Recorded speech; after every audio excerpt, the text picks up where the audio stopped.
están todos? Gracias por conectarse hoy día. Bueno, de hecho, el tema efectivamente es la situación del marketing después de una pandemia. Para mí es súper interesante hablar de ese tema porque esto que van a ver, esta presentación que van a ver es un análisis progresivo que empezó hace 2 años y lo actualizo todos los meses para entender qué es lo que está pasando.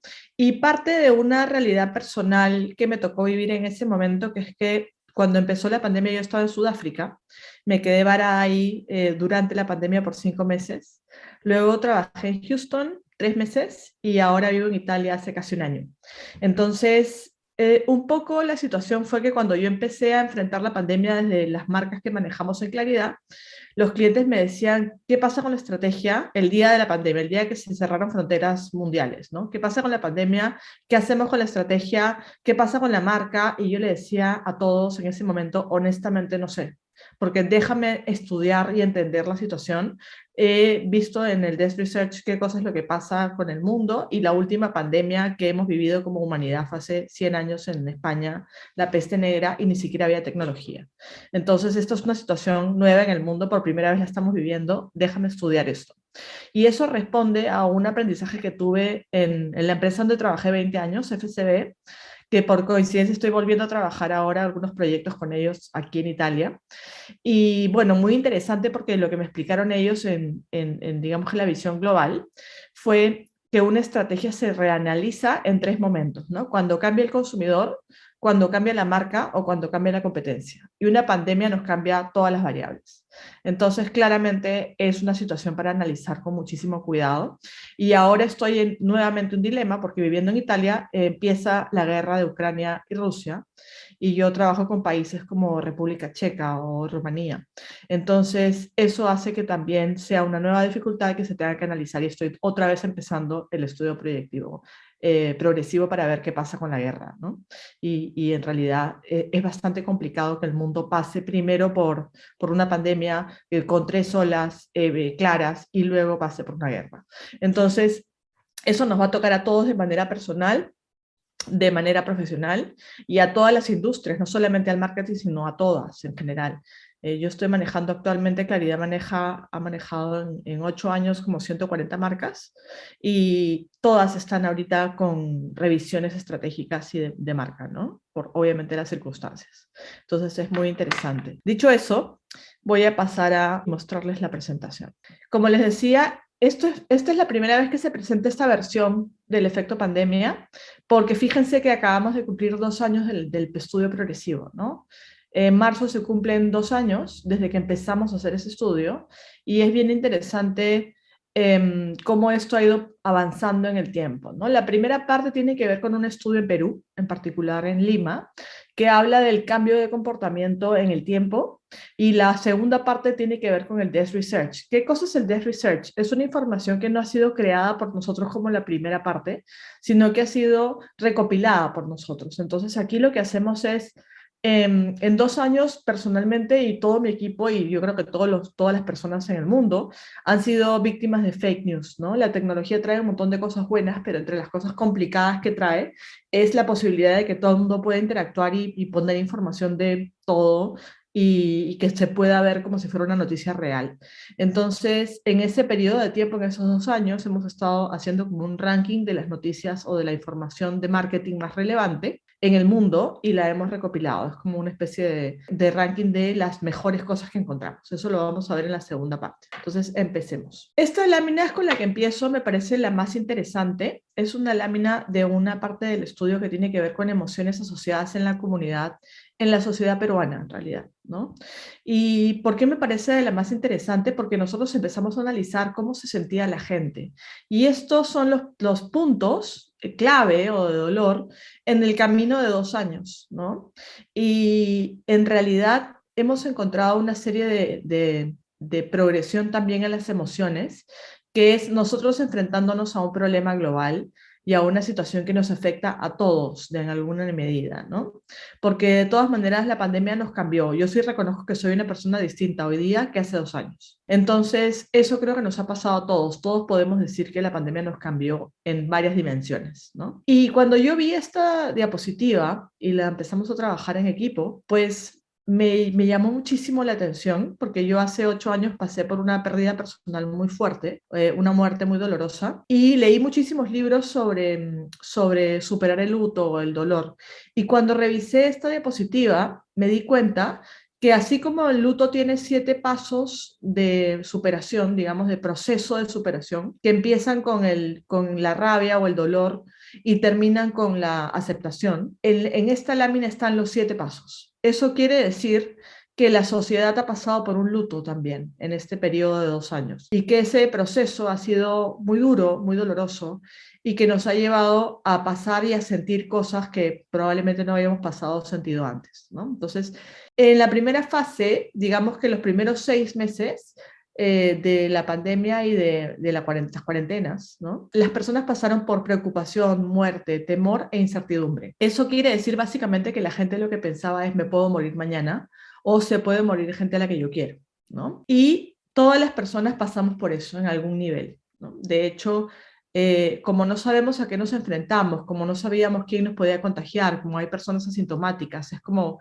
un fantasma que podría hacerte daño a ti o a los que quieres, entonces empieza el miedo, ¿no? 6 meses después, entre los 6 y los 12 meses, o sea, el primer año, las personas se dieron cuenta que no se iban a morir mañana, entonces que se podían cuidar, que se podían proteger, que había maneras de prevenir, ¿no?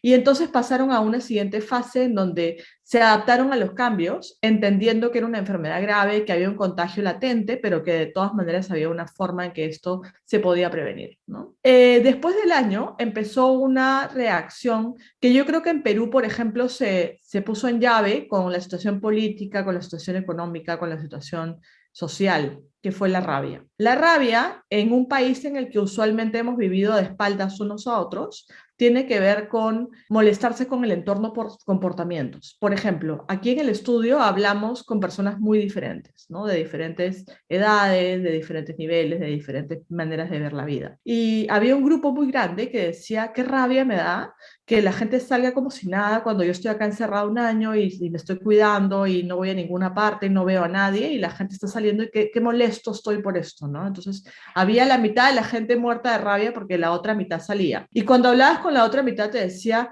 qué rabia me da que no me entiendan, que si yo no salgo a trabajar porque yo vivo del día a día, mi familia, si no se va a morir por el coronavirus, se va a morir de hambre. Entonces también tenían rabia y también tenían un punto. Entonces era como que no nos estábamos entendiendo y eso ha sido hasta el día de hoy, ¿no? De hecho, empezó muy fuerte, se ha ido calmando con cada ola, pero sigue latente, ¿no? En ese proceso, los siguientes 6 meses, digamos, entre el año y el año y medio, empieza el encierro, la nueva normalidad, una nueva forma de vida, ¿no? La información que empiezas a ver. Eso también es parte del proceso de luto que les decía, ¿no? Cuando tú pasas por un golpe muy fuerte, la primera parte del proceso solamente piensas en eso todo el tiempo. Aquí también, o sea, veías noticias de la pandemia y de la cuarentena desde que te despertabas hasta que te dormías, ¿no? Y en el tiempo, un año y medio después, ya se fue normalizando esto y empiezas a decir, ya, voy a pensar en esto en ciertos momentos y voy a informarme mejor, no voy a pensar y voy a aceptar todo, sino que voy a ver con quién puedo hablar, quién no me es tóxico, quién no me da información falsa, en quién ya se demostró que puedo creer, y entonces así fluye la información de una manera más sana, ¿no? Y finalmente, esa etapa termina con el proceso de reflexión y héroes en primera línea, que era la parte de gratitud, ¿no? El agradecimiento por todo lo vivido y por todo lo que nos cuidaron y por todo lo pasado, ¿no? Porque dentro de todo el problema y todo el dolor siempre hay cosas que agradecer. Y estamos en la etapa final del proceso, de este proceso que todavía no termina, porque la parte final sería la aceptación total, ¿no? Y aquí todavía no ha llegado, pero estamos en un momento en donde nos toca el acercamiento a la familia y el vivir hacia adentro. O sea, el poder salir, por ejemplo, es una nueva forma de vida ahora y ya la gente está valorando cosas nuevas, ¿no? Por ejemplo, aprendieron que estar cerca de la familia o a los amigos puede ser algo bueno, que vivir hacia adentro, y no solamente hacia adentro de la casa, sino hacia adentro de uno mismo en introspección también puede ser algo bueno. Entonces, miren qué interesante cómo de entender las emociones en la vida podemos entender cómo reaccionamos a las cosas, ¿no? Definitivamente nos cambió la vida y les cambió la vida a todos, ¿no? Eso ha pasado en los países en los que he vivido, ha pasado en Perú, ha pasado en todas partes, ¿no? Esto ha sido un fenómeno mundial. Yo soy súper optimista, entonces empiezo a ver siempre las cosas buenas, a pesar de que la situación es mala. Y aquí, cuando hablas de cómo les cambió la vida, descubren que pueden ser autosuficientes, medir las capacidades propias, el autoconocimiento y la introspección. Fíjense que en todos los estudios que habíamos hecho de marketing para un montón de marcas en el pasado, durante 20 años nos salía que la gente decía: no tengo tiempo para mí, no tengo tiempo para nada, todo el día corro, el tráfico es horrible, no soporto no ver a mi familia nunca, llego cuando están dormidos, me voy tempranito. O sea, todo era correr durante todo el día, todos los días por años, ¿no? Y ahora lo que te empezaban a decir era: qué interesante que ahora el tiempo que, no sé, que me la pasaba en el tráfico, ahora lo tengo para mí, o que ahora puedo volver a almorzar de diario con mi familia, que es una cosa completamente atípica.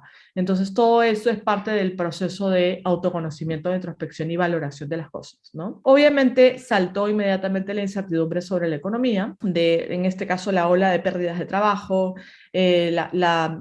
digamos que el descenso del per cápita en los sueldos. Mucha gente en el mundo, por ejemplo, empezó a no querer ir a la oficina a trabajar. Entonces ahora tenemos a empresas muy grandes que están cambiando las reglas de juego para la gente que trabaja, para que quieran trabajar ahí, ¿no? Ya no se está buscando los 8 horas de oficina, por ejemplo. Entonces, eso es algo que también cambió con la pandemia. La gente entendió que en su casa podía ser productiva. Disfrutar del tiempo en familia, sin correr, sin estrés, la comunicación constante, no solamente con la familia nuclear con la que vivo, sino por la tecnología con todo alrededor, ¿no? Probablemente ahora tengamos más contacto con amigos de lo que teníamos antes. Y eso es gracias a que es la primera pandemia en un momento de digitalización mundial, ¿no? La valoración de pequeñas cosas que antes pasaban desapercibidas. Esto a mí me encantó, porque como les contaba, yo esta parte la viví en Sudáfrica, en donde mi conexión con la naturaleza era total. Entonces me mandaban videos y me decían: mira, en la Costa Verde hay tortugas, o en Villa hay ballenas, ¿no? Y yo decía: wow, qué increíble que seamos una especie, la especie humana, que no sabemos convivir con otras especies y que somos destructivos a tal nivel que cuando nos sacan a nosotros del entorno, las cosas vuelven a su sitio, ¿no? Entonces, interesantísimo eso. O, por ejemplo, el aire se comprobó que estaba más limpio, ¿no? No estábamos contaminando. Entonces, ese tipo de cosas son bien interesantes y espero que sean un aprendizaje para la gente en general. Y el involucramiento de todos los miembros de la familia como equipo, ¿no? Que a mí me pareció bien interesante, porque claro, dentro de las cosas que sacrificábamos en general todos, de todas las generaciones, era el tiempo en familia, porque teníamos muchas cosas que hacer, entre comillas. Entonces, este proceso era un redescubrir a mi propia familia, ¿no? A la propia familia que tengo alrededor, y ver cómo cada uno responde ante una situación difícil. Entonces, solamente para recapitularlo mejor: la unión familiar, la efectividad en el trabajo. Esto es una discusión que yo tenía con muchas marcas antes de la pandemia, que yo les decía: yo vengo trabajando remoto hace años, porque tenía una posición global y veía varios países. Entonces no es necesario estar en una oficina para ser eficiente. Y los directores, los directorios, los gerentes me decían: bueno, eso funciona en Europa o en Estados Unidos, Jime, porque en Perú tú mandas a la gente a su casa y no van a trabajar nada y van a ser completamente ineficientes. Y una de las cosas que me da mucho gusto es haber probado que eso no es cierto, ¿no? Que al contrario, la gente ahora podría incluso trabajar más en su casa de manera remota que antes, ¿no? Entonces, eso es bien interesante. Es bien interesante haber podido demostrar eso, ¿no? Que esto es posible y que además fue muy rápido, fue un día para otro que todos nos empezamos a adaptar a una nueva vida laboral. Otra cosa interesante son las nuevas habilidades, ¿no? El tener un poco más de tiempo para mí empieza a hacer crecer, por ejemplo, mercados. Se acabaron todos los productos de cocina, de repostería, de moldes, harina, o sea, cosas que en realidad no se acababan, no rompían stock. Pasó.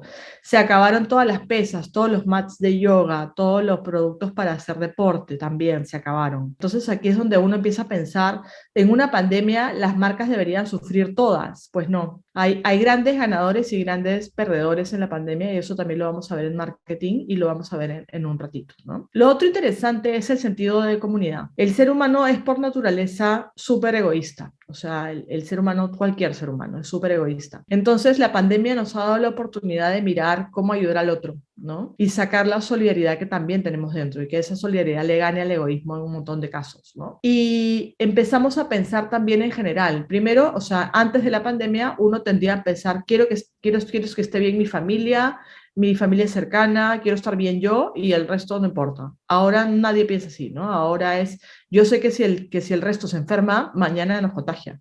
Entonces es importante que todos aprendamos a cuidarnos, ¿no? Y eso es preocuparte por el bien común. Lo malo, obviamente la muerte, que es el tema que salta inmediatamente. Ya en la tercera ola hemos detectado que ese temor a la muerte está desapareciendo porque esta tercera ola es una ola que no mata, ¿no? Que no mata como mataba la primera o la segunda. Entonces, ya eso está descartado del estudio, pero sí, lo primero que saliera la muerte. Ahora se está volcando hacia la economía familiar en términos de ya no todos ganan en la familia lo mismo que ganaban antes, la preocupación por la situación económica del país post pandemia, que se está mezclando ahorita con la situación económica mundial posguerra, que lo estamos viendo en el siguiente estudio que estamos haciendo durante la guerra de Rusia y Ucrania. Ya estamos afectados, o sea, en Italia y en Perú ha subido la gasolina, el petróleo, el gas, o sea, ya hay un tipo de impacto económico acá, ¿no? Una cosa bien importante de la cual no se hablaba y a raíz de la pandemia se ha empezado a hablar y me da mucho gusto es la salud mental, ¿no? Definitivamente el encerrarnos en las casas y el miedo a que nos pueda pasar algo y el miedo al futuro afecta a la salud mental. Entonces hay muchísima ansiedad, muchísima depresión que no se estaba hablando y que ahora se está hablando. Y definitivamente el estrés constante en la familia, en los seres queridos más vulnerables, el darte cuenta que estás rodeado de gente que es potencialmente un riesgo para, o sea, que la enfermedad podría dañar en gran nivel, ¿no? Lo que habíamos conversado hace un rato de la ansiedad por los fake news, que es información alarmista, noticias falsas, recetas que curan el coronavirus, agua racimada, etcétera. Entonces eso acá en realidad es un problema, porque lo que hace es generar que la gente empiece a hacerle caso a estas noticias que son falsas y automedicarse con cosas que no debería o que no sirven, ¿no? Y que entonces no les da ningún resultado. Y claro, yo he hablado de la parte bonita, como les decía, soy súper positiva con eso. Y al analizar la familia, pues sí, hay mucha gente que vuelve a convivir, que vuelve a almorzar con la familia, que se sienta a conversar, espacios que ya no existían en el momento familiar, pero también hemos encontrado muchísimas familias que más bien empiezan a generar conflictos dentro de la casa por la falta de costumbre, ¿no? El vivir juntos todo el tiempo también genera un problema en muchas familias. Y esto a nivel mundial, ya revisé un estudio que lo que dice es que después de la pandemia, después de 2 años de pandemia, han habido 2 explosiones importantes. El 30% de nuevos bebés, por ejemplo. En Argentina, 30% de nuevos bebés y en paralelo, 30% de separaciones o divorcios. Interesante, ¿no? Porque como que la pandemia nos empuja a un lado o hacia el otro. Y eso también es un cambio social interesantísimo. ¿Cómo se informan?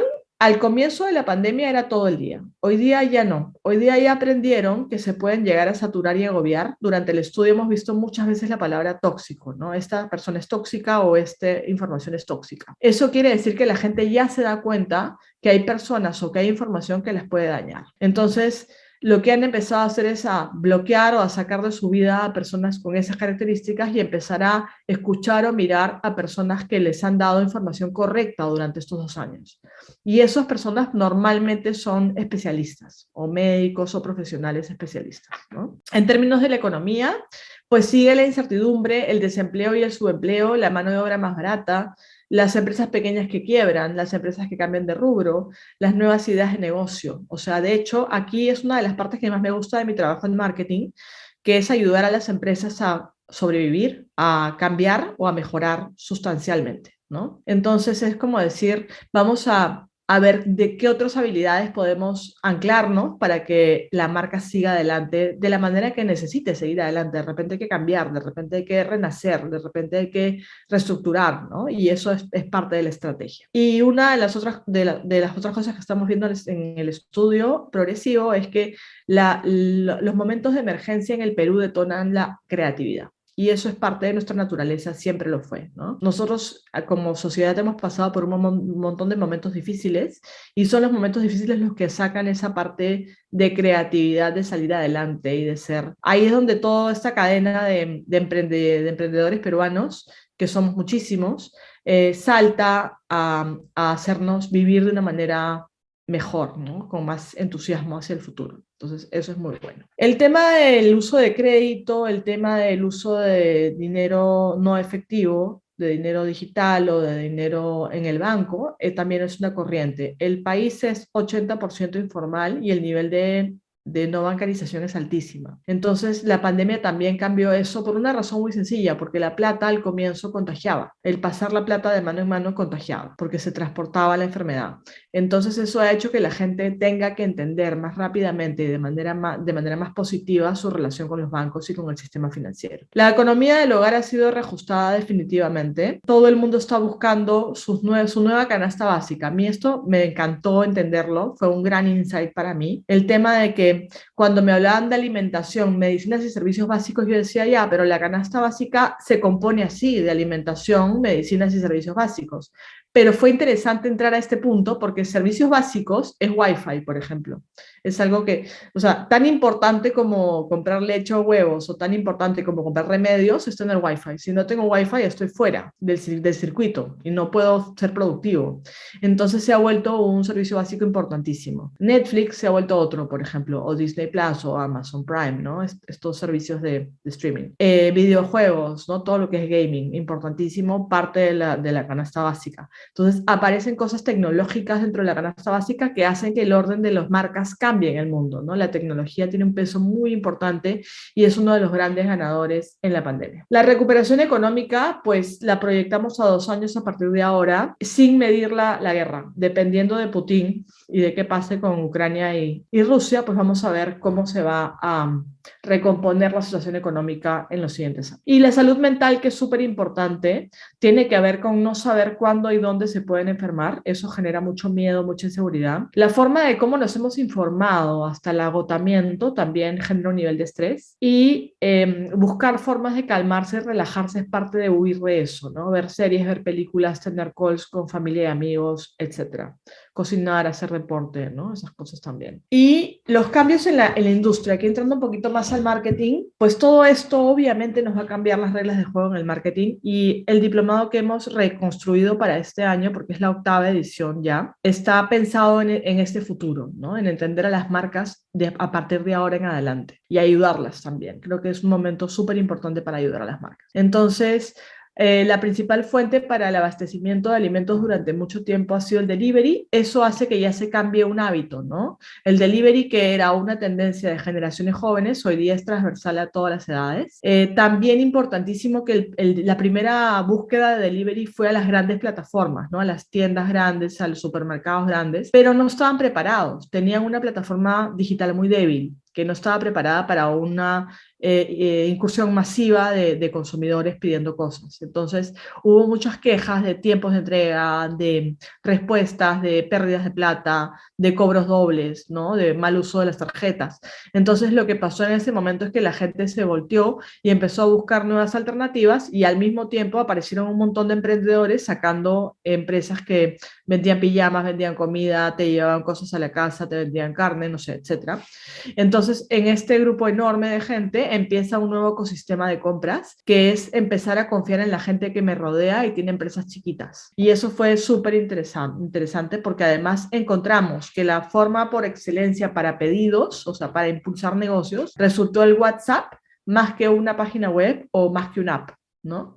Entonces, bien interesante que el WhatsApp sea más usado o más importante de manera cotidiana en los negocios que los esquemas más sofisticados de procesos de compra online. Entonces, esto post cuarentena pues va a ser una nueva vida, una nueva forma de aprender a convivir. Y interesantísimo porque no solamente ahora nos fijamos en que el producto esté en buenas condiciones o que la comida sea rica cuando llegue o que esté caliente, sino que esté limpia. Y eso sí es una característica de la pandemia, ¿no? Que empezamos a fijarnos que todo esté impecable, ¿no? En el futuro cercano probablemente el delivery baje en términos de uso un poco, no va a ser todo, pero es bien interesante entender esto porque a esto es cuando, cuando yo hablo con clientes y con colegas, hablo de que bajo el estudio y bajo mi perspectiva personal, las cosas no van a volver a lo que eran antes, nunca.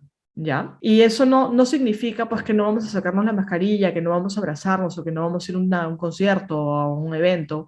No, seguramente sí, eso va a pasar. Pero febrero de 2020 no vuelve nunca más. O sea, el momento prepandemia no vuelve. Y es bien fácil decir eso o entender eso en términos de, por ejemplo, todo lo que has aprendido, todo lo que has cambiado durante 2 años no se retrocede, pues. Ha sido un aprendizaje galopante para todos y eso no puede retroceder ya. Luego, ver categorías específicas, ¿no? Mientras que, por ejemplo, hay categorías que han sufrido como la ropa, ¿no? Porque, por ejemplo, esta es la primera vez que me pongo un saco en bastante tiempo porque no es necesario. Yo estoy con otro tipo de ropa ahora que ya no es la ropa de oficina, sino estoy con ropa bastante más relajada. Puedo estar con jeans o en buzo de diario, ¿no? Porque trabajo en mi casa, porque no necesito estar vestida muy formalmente ahora, pero interesante también que como categoría todo el espacio de ropa también cayó fuertemente durante la pandemia. Y una de las cosas que, bueno, las mujeres presentes y feliz día de la mujer también, me van a entender es, por ejemplo, no sé, mis tacos son la compra más inútil que he hecho en la vida ahora, pues, ¿no? Durante 2 años han estado ahí en el ropero sin uso y probablemente no los vuelvo a usar nunca. Por otro lado, artículos de limpieza, o sea, yo creo que ninguna marca pensó vender tanto alcohol o tantas mascarillas como ahora, ¿no? Eso no se pensó. Entonces, todo lo que es limpieza y electrodomésticos fue un boom de ventas, ¿no? Todo lo que es máquinas de deportes, productos de deportes, artículos para hacer home office, ¿no? El tema de darte cuenta de que tu casa puede no ser tan eficiente y decir, necesito un escritorio acá, necesito pintar esa pared. Entonces, todo lo que es mejoramiento del hogar también explotó para bien, ¿no? Fue bueno. Y finalmente, en los aprendizajes post-cuarentena, la necesidad de adaptarse, la flexibilidad y la reinvención como parte de la humanidad, la vulnerabilidad de la gente que uno quiere alrededor y que los hace estar en riesgo, vivir en riesgo, ¿no? Y eso es una angustia para todos. El valorar y sentirse agradecidos por cosas que uno no se daba cuenta que tenía, ¿no? No saben la cantidad de veces que he escuchado gente que decía, pucha, yo antes quería irme de viaje o quería comprarme algo o quería tener esto o el otro y ahora lo que quiero es ver a mis amigos abrazar a mi familia, o sea, cosas que uno no tenía mapeado porque eran parte de la vida y no tenían importancia y ahora realmente la tienen, ¿no? O no les dábamos la importancia, ¿no? Entonces, eso es lo que nosotros llamamos darle más importancia a lo intangible. La empatía, la solidaridad, las nuevas habilidades, el cuidado del medio ambiente y la palabra clave que ha salido durante todo el estudio ha sido resiliencia, que es una palabra que yo había escuchado antes, pero nunca tanto como ahora. Y me puse a investigar esta palabra en particular porque me pareció bien interesante y me di cuenta que también cambia según industrias. Nosotros trabajamos en Claridad con un montón de personas de diferentes perfiles, con diferentes profesiones, y hay varios ingenieros de diferentes perfiles también. Y uno de ellos me decía, lo que pasa es que la resiliencia yo la aprendí como parte de mi carrera de ingeniero. Decía, ¿cómo vas a hacer que la persona como parte de tu carrera de ingeniero si yo lo escuché en un curso de filosofía? Y me dijo, claro, porque lo que pasa es que para un ingeniero la resiliencia es el proceso que pasa un elemento físico previo a una construcción. Le dije, explícame un poco más. Y me dijo, mira, la resiliencia para un ingeniero civil que construye es, por ejemplo, que tú sepas que un producto o que una parte de tu construcción va a pasar por un proceso tortuoso de daño y que probablemente tú pienses en tu cabeza que cuando eso termine, el producto va a estar tan acabado que va a terminar en la basura. Por ejemplo, meter una puerta de metal al mar por 40 días, ¿no? Tú sabes que está en el mar, tú sabes que está siendo golpeado por las olas, que la parte de sal del mar lo corroe, que va a estar abollado, que va a estar oxidado, que va a estar malogrado y que probablemente cuando salga del mar va a estar destruido. Pero cuando lo sacas del mar, te das cuenta que está más bonito que antes. Sí, ha pasado por todo el proceso, está tal cual como te lo imaginabas, pero por alguna razón se ve lindo, ¿no? Salió mejor de lo que entró. Y ahora ese es el tipo de elementos que se usan en la construcción moderna, ¿no? Entonces es interesantísimo ese tipo de cosas porque, claro, desde el punto de vista filosófico, resiliencia es lo mismo, pero para un ser humano. Entonces es un ser humano que pasa por un momento duro y que después de un tiempo donde tú esperas que esté destruido, más bien esté mejor. Eso es resiliencia. Entonces, como cierre de esta parte, en el futuro post pandemia, pues bajo esta perspectiva que habíamos conversado, la vida no va a volver a la normalidad. No se pueden todavía hacer planes a largo plazo para nosotros ni para las marcas, para nada, porque no sabemos qué es lo que va a pasar. Yo todavía estoy con mis marcas en modo estrategia de crisis. crisis, ¿no? Y eso significa ir pensando paso a paso qué es lo que pasa, ir viendo cada día qué es lo que pasa. Eventos sociales que se postergan, ¿no? Y que cambian de forma, ¿no? Gente que había estado esperando para casarse se ha casado de manera distinta a la que pensaba casarse, por ejemplo, pero no siguió esperando, por ejemplo, ¿no? Muchísimos de ellos se casaron igual. O gente que estaba esperando para hacer algún cambio importante en su vida, pues lo ha hecho igual, no ha seguido esperando, ya había esperado bastante. Y de hecho también la recuperación económica y emocional va a ser lenta y por un tiempo prolongada, ¿no? Muy bien. Ahora, estamos 2 años después de ese momento que empezó todo el encierro, la cuarentena y la pandemia, y vamos a ir a mirar justamente qué pasa ahí en 4 ejes: la pandemia, el nuevo día a día, la educación, la política, pero llevado al marketing, y eso nos lleva a la segunda parte. Voy a ir ahí, me dejan un reto que pase esto que ya lo expliqué, y nos vamos a la segunda parte, que se acuerdan que les decía, hay una segunda parte interesantísima que es el ranking de las 10 cosas que más nos gustaron encontrar en estos 2 años, y no es información creada por nosotros como la anterior, sino es una información recopilada por nosotros y está obviamente con sus fuentes en cada uno de los casos, y yo las voy a mencionar. Entonces vamos a ver. Lo primero es que, claro, como parte de mi esencia, yo estudio todos los años, igual que enseño, estudio todo el tiempo. Entonces, yo creo que la educación es como un bien perpetuo y que se desactualiza y que uno tiene que seguir construyendo eso, ¿no?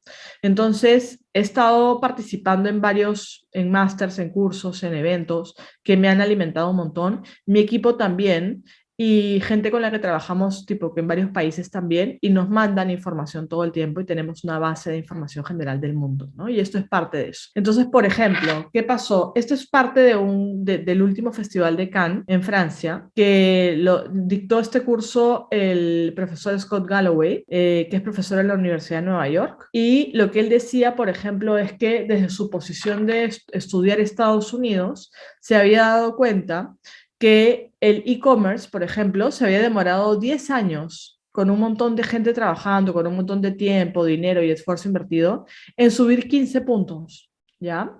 10 años. Y que las 8 primeras semanas de la pandemia se duplicó y siguió creciendo así como una curva exponencial, ¿no?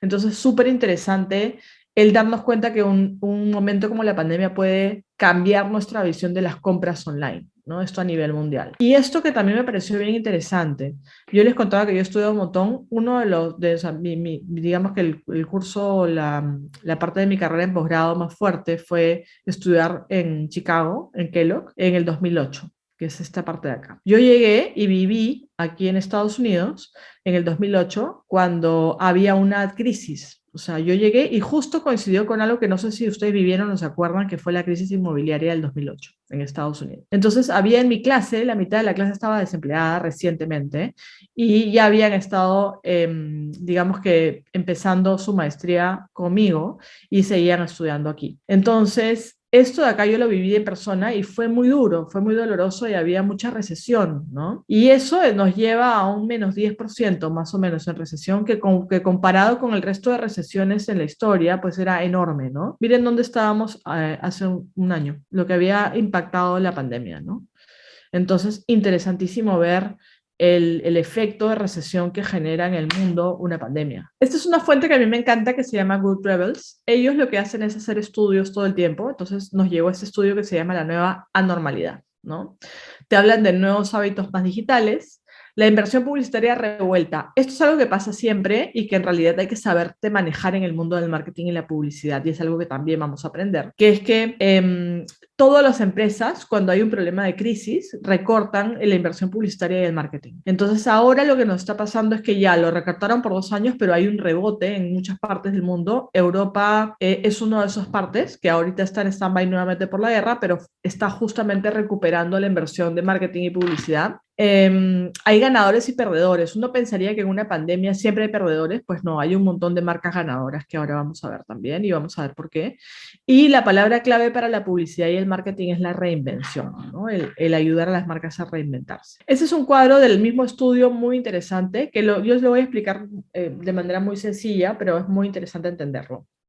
Lo que te dice esta matriz es que el mundo de las marcas, o sea, si nosotros en vez de tener personas en el mundo tuviéramos solo marcas, se podría dividir en 4 grandes grupos, ¿ya? El primer grupo de marcas son las marcas que empieza la pandemia y dicen, yo no sé qué hacer. O sea, no sé cómo manejar esto, entonces mejor voy a ponerme en stand-by y no voy a hacer nada hasta que entienda bien la cosa. Entonces, esas marcas son consideradas ineficientes, ¿no? Porque no reaccionaron, se quedaron esperando. Y son consideradas también insensibles en muchos niveles, ¿no? Que no quieren involucrarse. El segundo grupo son las marcas de sobrevivencia, que son las que cayeron en ventas un montón, pero dijeron ya, yo he caído en ventas, pero igual quiero hacer algo de marketing y publicidad. Y por lo menos levantar la mano y decir, acá estoy y voy a hacer esto o esto otro, ¿no? Y por lo menos voy a poner mi nombre acá. Entonces, esas marcas son consideradas como las de sobrevivencia y que se les reconoce un valor muy alto por haber hecho un esfuerzo para seguir comunicando durante la pandemia, aunque sea como presencia. El tercer grupo, que es mi favorito, se llama el marketing de sensibilidad, que son las marcas que te dicen ya, me está yendo bien, me está yendo mal, me está yendo más o menos, pero yo tengo que comunicar y voy a escoger comunicar siendo empático con la situación. O sea, no voy a comunicar como siempre, voy a cambiar mi comunicación y voy a ser empático, voy a hablar de la forma como podemos cuidarnos o dar impulsos de ánimo, ¿no? De tú puedes, ya va a pasar, todos adelante podemos, etcétera, etcétera. Entonces, este tipo de marcas se consideran las marcas de sensibilidad y son las que mejor les ha ido durante la comunicación, durante la pandemia y ahora post pandemia, ¿no? Y hay un cuarto grupo que son las marcas que les ha ido muy bien, pero han decidido seguir igual con su comunicación como siempre, ¿no? Por ejemplo, no sé, alguien que vende remedios, ¿no? O comida, que de todas maneras tenemos que comprar, que es parte de nuestra canasta básica primaria, han seguido ganando plata, quizás han ganado más plata, pero han decidido decir, bueno, entonces como estamos igual en términos de ingresos, hablemos igual que siempre, pues es un marketing efectivo, pero no es tan emocional, es más racional, ¿no? Entonces ahí es bien importante también entender eso. Y no necesariamente por tener la plata significa que están en mejor posición de comunicación, ¿no? De repente no. Y esto que es lo que les he dicho todo el tiempo, ¿no? De cómo es increíble entender que hay categorías ganadoras y categorías perdedoras, marcas ganadoras y marcas perdedoras en la pandemia. Yo me quedaba siempre enganchada en las perdedoras, pero me di cuenta después que había un montón de marcas que habían ganado, ¿no? ¿Qué cosa sería una industria perdedora en la pandemia? Las que más golpeó claramente, ¿no? Entonces, por ejemplo, tenemos un primer bloque que son las más golpeadas, que se llama Frozen Economy o congeladas, ¿no? Ahí tenemos turismo, hotelería, transporte y ocio público. Ocio público es como mega eventos, ¿no? Entonces, estas industrias están en shock y están en espera, ¿no? Para readaptarse. Y la verdad es que no llegan a salir del agua, o sea, están tratando de sobrevivir, pero es bien difícil manejar estas marcas. Luego tenemos las marcas de economía primaria, que es, ok, estas industrias se necesitan con o sin pandemia igual. Por ejemplo, agricultura, energía, producción y construcción, ¿no? Esta parte de industria se llama business as usual o los negocios como siempre y han salido adelante porque la gente igual los necesita para sobrevivir. Luego tenemos unas categorías que a mí me encanta manejar ahorita que se llama Shifting Economy, que son las que están en transición, que son categorías que han ganado dinero, pero que no se pueden quedar como están.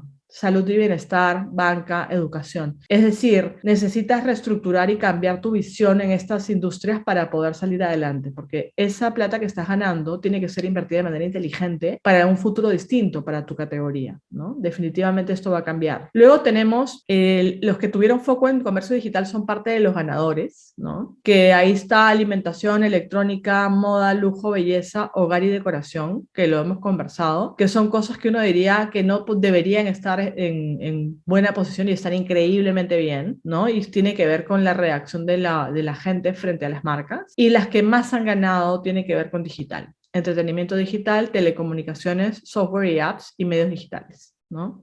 Esas categorías son el liderazgo de la nueva economía y las marcas que viven ahí son las grandes ganadoras. Entonces, digamos que la mitad ganó y la mitad perdió, ¿no? En una pandemia. Cuando hablamos del uso de redes sociales, social media para todo lo que es información, acá está el ranking de las redes más mencionadas en un estudio de media a nivel global, de medios a nivel global, pero lo que me interesa es cómo lo miran, ¿ya? Fíjense las columnas. Hay una columna que dice todo el mundo, dos ejemplos de países clave, ¿no? Reino Unido y Estados Unidos, pero lo más interesante es esto, que es la forma como a mí me encanta mirar las marcas. los porcentajes por generación, porque no es el medio, es como la gente interactúa con el medio. Entonces, un baby boomer va a interactuar distinto que una generación Z o que un alfa. Entonces, yo creo que eso es interesante, mirar cómo reacciona un millennial, cómo reacciona la generación X frente al mismo medio con el mismo contenido. Es diferente, ¿no? En algunos casos, fíjense que los boomers tienen cero, mientras que lo llevamos a un Z y tiene 50, 40, un millennial que tiene 40, 50, ¿no? Entonces, las diferencias son abismales. Este es el mismo cuadro de ganadores y perdedores visto por JP Morgan, que es uno de mis fuentes favoritas para cuantitativo, ¿no? Entonces, de hecho, lo que nos dice es, sí, hay grandes ganadores y grandes perdedores, pero encima lo podemos mapear con números, entonces eso también es bien interesante. Portavoces creíbles, esta parte me encantó porque fíjense que la pandemia ha cambiado los influencers, ¿no? En el mundo. Y te dicen, yo le creo más hoy día a un doctor o un experto en salud, a un CEO de una compañía que a un influencer. Miren dónde están los influencers, ¿no? Al final, microinfluencer, macroinfluencer y famositos, aquí. Entonces, son esta parte de abajo, ¿no?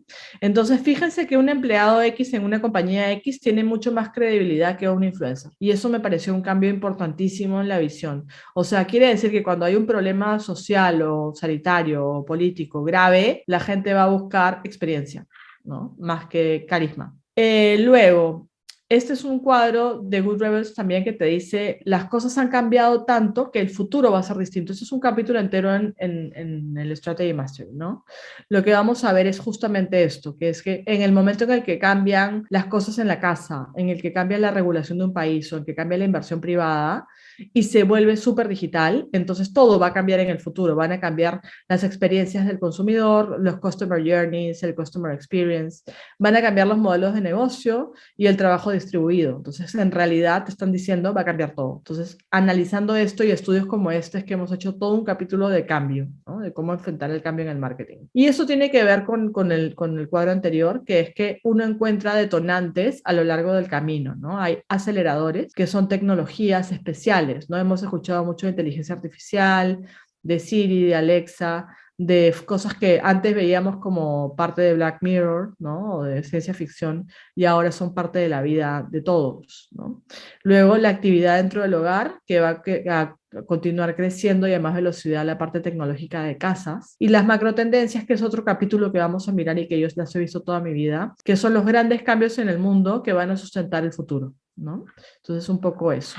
Finalmente, los consumidores y las marcas frente al COVID-19, pues han empezado a reaccionar y van a ir cambiando en el tiempo también, ¿no? Entonces, eso también lo habíamos visto en otro cuadro, pero este cuadro lo refuerza.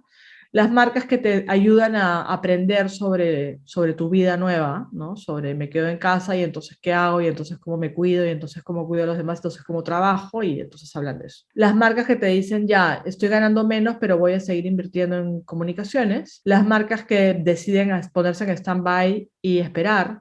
Y las marcas que hacen lo mismo de siempre, ¿no? Básicamente son 4 grandes grupos.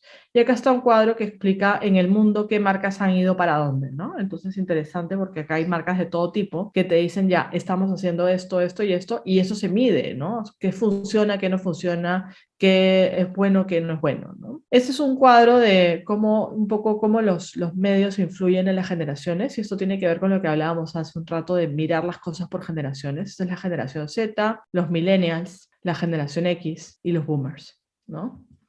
Y la información que uno toma de digital. Que este cuadro a mí me encantó, es de Visual Capitalism, que es otra de mis fuentes favoritas. Y lo que te dice esta fuente es no solamente qué estoy haciendo en digital, por ejemplo, estoy en YouTube, ¿no? Sino exactamente qué estoy haciendo en YouTube. Estoy buscando una receta de comida de la India, ¿no? Entonces, ese tipo de explicación te la da esta herramienta. Estoy viendo memes, pero exactamente qué meme es el que más he visto en el mes. Ah, he visto meme de un gato, ya, perfecto. O sea, ese tipo de detalle también te lo dice, ¿no? Y finalmente, ya para terminar la presentación, este cuadro que a mí me pareció revelador totalmente, que tiene que ver con una pregunta clave del estudio de Visual Capitalism, que te dice, ¿qué has comprado durante la pandemia que nunca habías comprado antes? Y fíjense el crecimiento enorme de Netflix, Disney Plus, Prime Video, de Amazon, ¿no? El tema de Spotify, el tema de la música en general, Apple Music, ¿no? Music de Amazon también. O sea, fíjense cómo eso ha crecido en la vida. Las noticias, si bien es cierto, los medios impresos han ido en caída, los medios digitales han ido en subida. Entonces, medios emblemáticos del mundo como The New York Times, The Economist o The Guardian han volado en ventas digitales, ¿no? Y muy interesante también la rotura de stock del PlayStation 5, del Xbox Live o de SoundCloud, ¿no? Para todo lo que es podcast. Yo estoy siguiendo muy de cerca la corriente de podcast y es interesantísimo lo que está pasando con los podcasts. Entonces, fíjense cómo nos cambió la vida también en este aspecto, ¿no? Cómo es posible que hayamos comprado o hayamos entendido a manejar una serie de elementos que hace un tiempo ni siquiera existían, ¿no? Y ya para terminar, bueno, esto es parte de lo que había explicado antes, marcas que ganan, marcas que pierden, ¿no? Y fíjense que hay dentro de las ganadoras, la más ganadora es Amazon con más 32%, que tiene toda la lógica del mundo porque Amazon es la plataforma de entrega a domicilio de lo que quieras. Entonces, simplemente por ser entrega a domicilio ya ganó. Pero Amazon tuvo un impacto, por ejemplo, en el crecimiento de cajas o de embalaje o de envíos o de entregas, ¿no? Que también es interesante, que tiene un impacto en otras industrias. Y entre los grandes perdedores, marcas que antes eran pues un icono o que estaban en un crecimiento loco como Uniqlo, que son esas casacas de plumas, ¿no? O Dunkin o The North Face o Burberry o Subway, que empezaron a caer después de la pandemia. Acá está también el ranking de valor de las marcas al 2021, cierre del 2021, o sea, finales del año pasado, que nuevamente te dice, la pandemia ha puesto en el centro del valor a todas las marcas de tecnología y ha empujado a las marcas que históricamente habían sido ejemplos de comunicación como Nike, McDonald's o Coca-Cola, ¿no? Que están ahora en periferia. Entonces, interesante la nueva estructura de marcas, también lo veremos en el diplomado. Y finalmente esta última parte que tiene que ver con algo que es súper interesante, que es este nuevo valor de las marcas, cómo se grafica. Si yo ahorita quisiera invertir y dijera, ya, voy a invertir plata en comprar marcas, si quisiera comprar Zoom, me cuesta 48 millones de dólares. Algo que hasta hace 2 años casi no tenía el valor ni de 10 millones, ¿no? Subió a 48 y sigue subiendo, 48 billones, perdón. Y esos 48 billones de dólares son los mismos que tendría que gastar para comprar todas las líneas aéreas que están a la derecha. Es decir, Zoom cuesta más que todas las líneas aéreas juntas hoy día. Y este cuadro es revelador, ¿no? Y es el cuadro con el que termino la presentación. Muy bien, muchas gracias.